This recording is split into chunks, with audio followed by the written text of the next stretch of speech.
Perigo na rodovia, mais um fim de semana trágico na SC 401 em Florianópolis. 2 pessoas foram atropeladas e uma delas acabou morrendo. Desde o início do ano, as rodovias estaduais do norte da ilha, em Florianópolis, já registraram 266 feridos e 8 mortes. Pesquisa revela as preocupações da população da capital. Esgoto, poluição das praias e falta de planejamento urbano são os principais problemas apontados. Rigor na estrada, a Polícia Rodoviária Federal divulga balanço positivo da fiscalização na Via Expressa na capital. Mudanças para incrementar o turismo em 12 regiões do estado. Tem também o futebol. Avaí vence o Joinville no clássico, que teve tentativa de invasão de campo por torcedores do tricolor. Já o Figueirense derrota o Santa Cruz na estreia do novo técnico e sai da zona do rebaixamento. Fique com a gente, o Band Cidade desta segunda-feira já está no ar.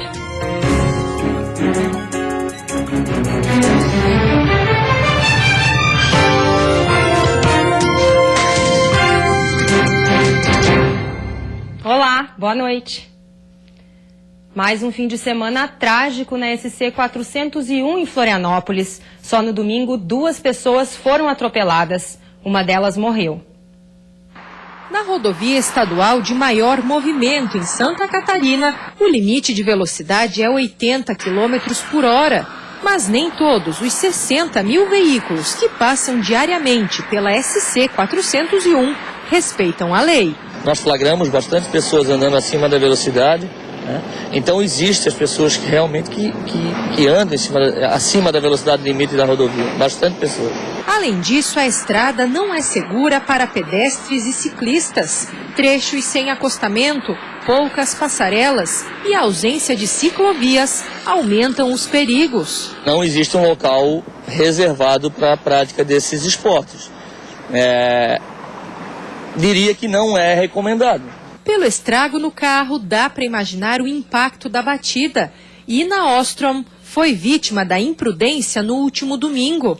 A triatleta pedalava neste local quando foi atropelada e não teve o socorro do motorista.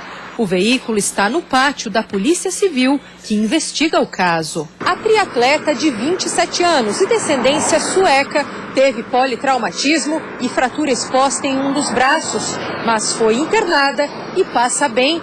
Horas mais tarde, outra mulher não teve a mesma sorte e acabou morrendo quando tentava atravessar a SC 401.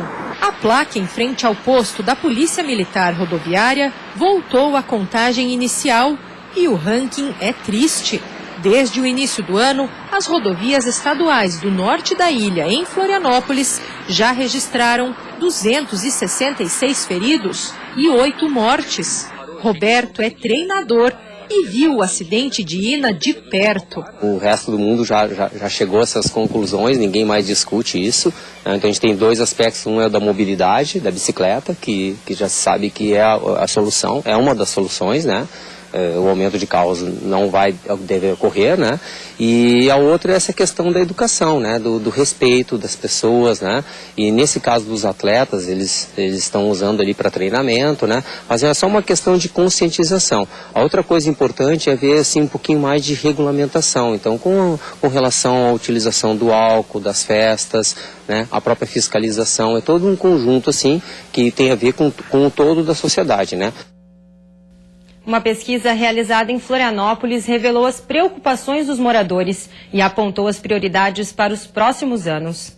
Por quase 40 dias, o Floripa Manhã disponibilizou via internet uma pesquisa com o intuito de saber o que preocupa os moradores da cidade.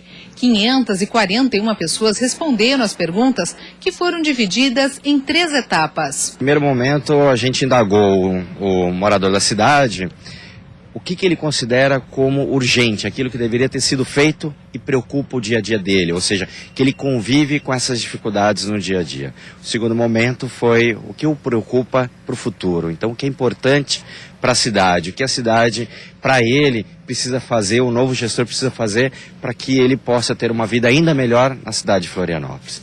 E o terceiro momento, a gente deixou uma pergunta aberta para que o próprio morador pudesse contribuir naquilo que ele considera que dá maior aderência, maior preocupação para o seu dia a dia. Quando perguntado quais os problemas que precisam ser resolvidos com mais urgência, 77% citou problemas de esgoto, 71% a poluição das praias e 65% o planejamento urbano.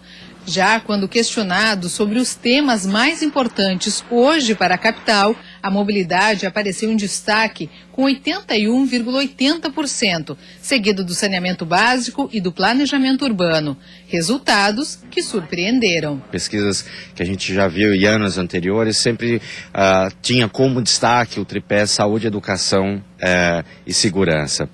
Na nossa pesquisa não foi isso que apareceu. A pesquisa da Floripa Amanhã apontou que o tripé de preocupação para o morador da cidade de Florianópolis é a questão do planejamento urbano, que é o plano diretor, o saneamento básico ou a falta do saneamento básico e a questão da saneamento, plano diretor e principalmente a mobilidade urbana, que é uma coisa em que incomoda o dia a dia do morador da cidade. Outro ponto em destaque na pesquisa foi a tecnologia. Os entrevistados questionaram por que o poder público não usa com mais eficiência as redes sociais e os aplicativos para ouvir a população sobre as principais demandas da cidade. Afinal, hoje em dia, quase todo mundo tem um celular em mãos. A pesquisa será encaminhada para os candidatos à Prefeitura da capital, para que o futuro gestor possa usar os resultados como base para administrar a cidade pelos próximos 4 anos.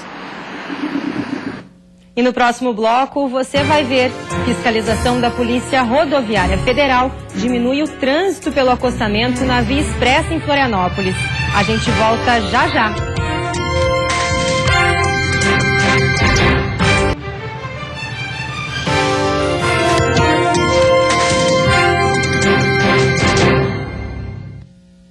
Em São Joaquim, na Serra Catarinense, uma doença que atinge pomares da região e que ainda não tem cura tem preocupado especialistas. Estas são amostras de galhos infectados pelo cancro europeu. Acredita-se que a doença tenha chegado ao Brasil ainda em 2002, através de mudas que começaram a ser comercializadas no Rio Grande do Sul. Já em 2012, o primeiro caso foi registrado em Santa Catarina, novamente com mudas, mas desta vez vindas do estado vizinho. Na imagem do microscópio, é possível ver o fungo, que é liberado após a chuva e, dependendo da fase, pode ser transportado pelo vento por até 10 quilômetros. Só em Santa Catarina são cerca de 2.600 produtores.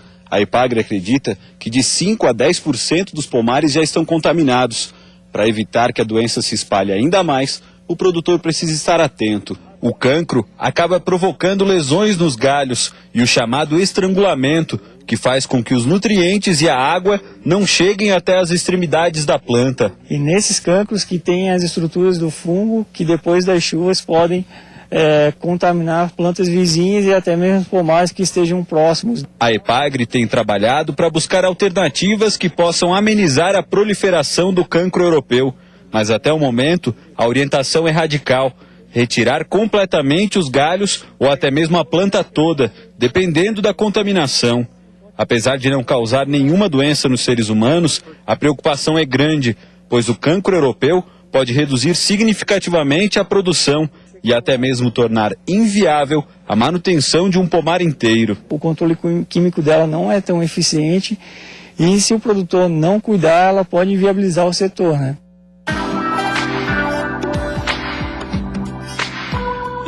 A terça-feira vai ser de predomínio do sol em todas as regiões, com nevoeiros no início do dia. Temperatura amena.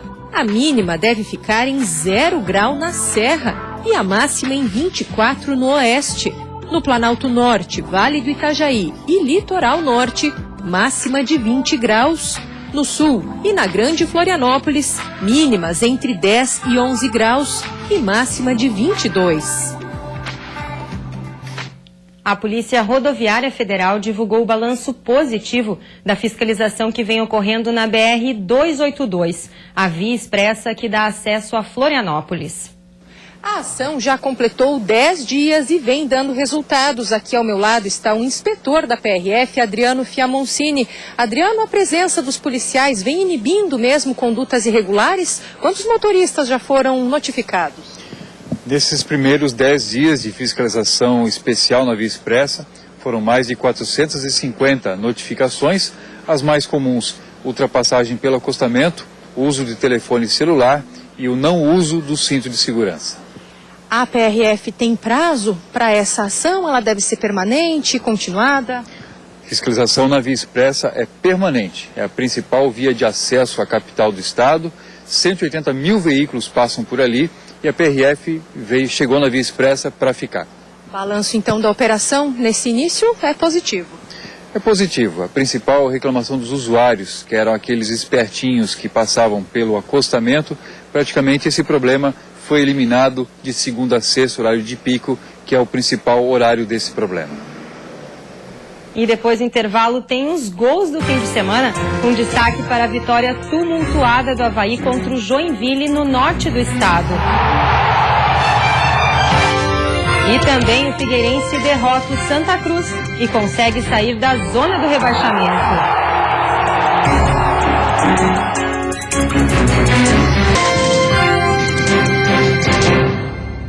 Futebol. A Chapecoense bem que tentou, mas não conseguiu evitar a derrota para o Grêmio em Porto Alegre.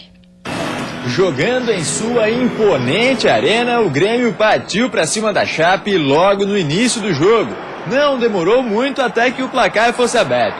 Pedro Rocha, depois da boa jogada do ataque do Grêmio, bateu no cantinho, sem chances para o Danilo. A Chape não foi um time totalmente rendido, jogando para não perder. O Verdão do Oeste criou boas chances, mesmo jogando fora de casa, mas não soube aproveitá-las. No segundo tempo, o jogo seguiu equilibrado. Danilo fez boa defesa nesse lance e salvou o que seria o segundo gol dos donos da casa. Por sua vez, a Chapecoense explorava as jogadas laterais, com cruzamentos na área. Foram várias dessas durante o jogo, mas nenhuma delas conseguiu terminar no fundo da rede. No fim, o resultado ficou mesmo no 1-0 para o Grêmio. Jogando no Orlando Scarpelli, o Figueirense venceu na estreia do novo técnico e deixou a zona do rebaixamento. E o brilho no olhar, a motivação, o que eu sentia ali na saída do vestiário, dificilmente o Furacão sairia hoje sem inventar forte. Era a estreia de Marquinhos Santos. Pegando o time na zona de rebaixamento, ele precisava que o Furacão mostrasse força. E ele mostrou, através de um relâmpago chamado Ayrton. A espera era longa. Há 3 partidas do Figueirense não vencia. E para não fazer o torcedor esperar mais, Ayrton, aos 30 segundos de jogo, fez um gol relâmpago e começou a dar confiança mais uma vez ao torcedor alvinegro. Dodô fez o lançamento, Ayrton dominou e tocou na saída de Thiago Cardoso. Gol para sacudir mais de 7 mil torcedores do Scarpelli, 1-0. Depois do gol, o Figueira deu uma relaxada e na bobeira da zaga, Keno foi até o fundo e cruzou para Derlei desviar. Assustou. Logo depois, mais Santa Cruz. Keno avançou pela esquerda outra vez e agora Léo Moura foi quem pecou na finalização. O Figueira demorou a voltar para o jogo, até que nessa bola do Elvis, Rafael Moura bateu cruzado e quase que Léo Moura colocou para dentro. Mas Elvis não desistiu e dessa vez lançou a bola para o Lins. O goleiro Thiago Cardoso achou que ia chegar, mas achou errado. Lins foi para cima e bateu entre as pernas do zagueiro para fazer 2-0 Figueira. Veio o segundo tempo e o Furacão continuou forte. Nesse lance, a posição de Rafael Moura era legal, mas o Bandeira assinalou o impedimento, torcida revoltada. Só que a revolta logo iria virar a alegria, porque quando o Lins puxou para a perna direita e bateu, Dani Moraes desviou e a bola encobriu o goleiro Thiago Cardoso. Era o terceiro do Figueira, 3-0. O Santa Cruz queria reagir de qualquer jeito. Grafite entrou no jogo, ganhou do zagueiro e bateu cruzado, para fora. O Figueira voltou a aparecer quando o Ayrton mandou direto pro gol. Mas foi o Santa que conseguiu diminuir. Mazinho cruzou bonito para Keno bater firme de primeira e fazer o primeiro do Santa. Mas já eram 20 minutos do segundo tempo e o Figueira segurou até o fim da partida. Vitória do Furacão, 3-1 em cima do Santa Cruz. mas o que me chamou a atenção foi o nível de competitividade, o nível de concentração desse grupo, daquilo que mostrou durante a semana. É claro que tem algo, né, e coisas a melhorarem, a serem trabalhadas do meu modelo de jogo, mas gostei do comportamento desses guerreiros. E no clássico da Série B entre Joinville e Avaí, deu Leão da Ilha. O jogo teve tentativa de invasão de campo por parte da torcida do tricolor e a polícia teve que intervir. Na Arena Joinville, o Jack foi quem começou pressionando. Abusando das bolas alçadas na área, o time do norte do estado tinha em Rafael Donato seu principal finalizador.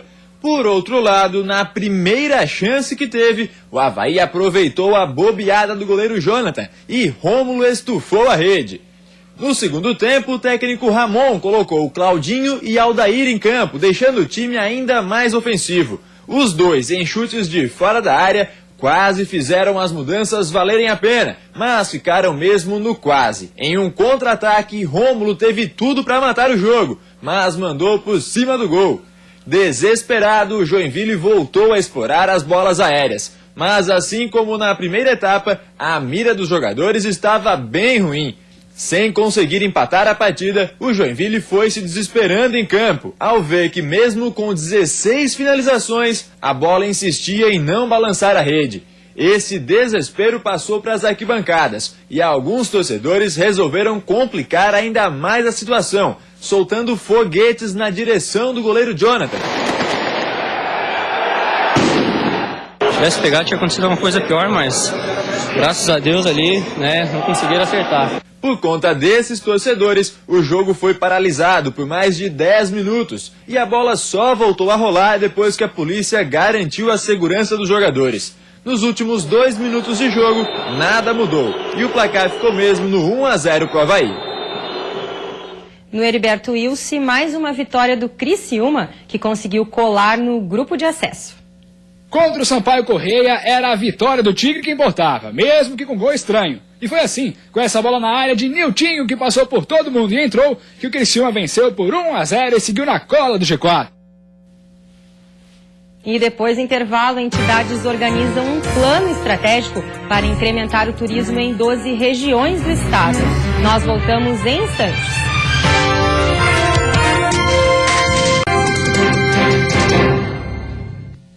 As potencialidades e as mudanças necessárias para incrementar o turismo em 12 regiões do estado fazem parte de um plano estratégico lançado hoje na capital.